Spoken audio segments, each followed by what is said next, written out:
Konnichiwa, this is the Shogunstein. This is a look at the historical background of a game that I got as a gift called The Legacy of You.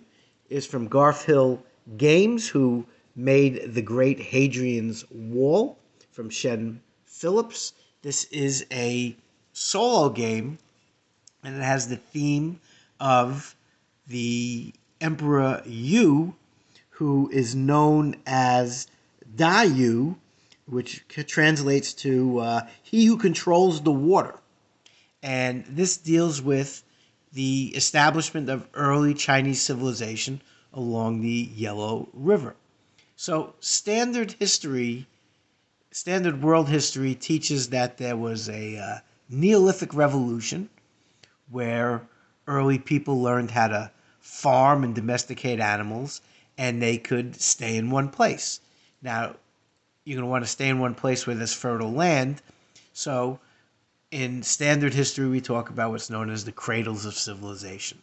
These are the four early civilizations that began about 5,000 years ago in four different river valleys. The oldest being Mesopotamia, which is Greek for land between the two rivers. Then, probably the most famous is Egypt, the gift of the Nile. The biggest and probably most advanced was Mohenjo-Daro Harappa along the Indus River in South Asia. And then the longest continuous civilization is along the Yellow River in China. And the Yellow River is also known as the Huang He River. Huang is yellow, and this is because of the color of the sediment. There is dirt in the water that has a yellowish brown color. It is called loess, and it gives the river this yellow brown color. So it is Huang He River. Now, unlike, say, Mesopotamia and Egypt, those rivers, Nile and the Tigris and Euphrates, were easier to predict when there would be flooding. So on the one hand, you need the river for the fertile land along it, transportation, fresh water source. But the negative is flooding. The Nile River flooded so predictably that the Egyptians were able to develop one of the world's first calendars. That is not the case with China and the Yellow River. Now let's just take a step back here, because some people say, and there's increasing evidence that this is looking more and more like it might be true, that there actually might have been civilizations, advanced civilizations, before the cradles of civilization, and that there was some sort of natural disaster or, asteroid, meteor, comet impact. This is known as the Younger Dryas impact theory, that wiped out these more advanced, earlier civilizations about 12,000 years ago. So whereas the cradles of civilization is believed developed about 5,000 years ago, there's more and more evidence that there might have been advanced civilizations older than that were taken out by the whatever this impact was in the Younger Dryas impact theory, and also, again, natural disasters and, meteor strikes and, comet, some sort of, terrible natural disaster. And I recommend reading the works of Graham Hancock or Randall Carlson for more information on that. But back to China, there is some evidence that actually earlier civilization might have actually started along the Yangtze River. However, with the building of the Three Gorges Dam, a lot of that history is now underwater. So we don't necessarily know what might have existed along the Yangtze River. That evidence has been lost with the building of that dam. But the Yellow River was, unlike the Nile River, it was very unpredictable in the flooding. So it was very devastating. There was a high loss of life. It could destroy crops. It was known as, the Yellow River is also known as China's sorrow, because that flooding was so destructive and so unpredictable. Again, unlike the Nile River, which was so predictable, the Egyptians developed a calendar. So Yu, and it is known as Da Yu, which means he who controls the waters. This is an interesting story because this is where sort of history and myth and legend and religion kind of converge. Similar to, the journey to the West with, the story of the Monkey King. Again, what's historical, what's folklore, what's religion. So this story, it's difficult to say what's historical and what's myth. So you the Great, is part of what was known as the Xia Dynasty. And at the time, and this is 2100 to maybe 1600 BC, the Yellow River, again, China's sorrow. So the story is Yu the Great, Da Yu, was able to control the water.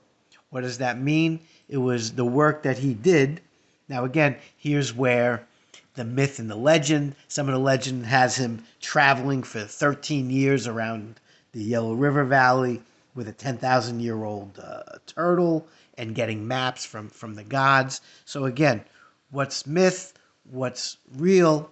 The story is that he was responsible for the dredging of the Yellow River, the building of dikes, the building of divisions that led to canals, all things that were able to control the flooding and again, a much more improved way than without these changes. And again, even with those improvements, it's still, fairly unpredictable.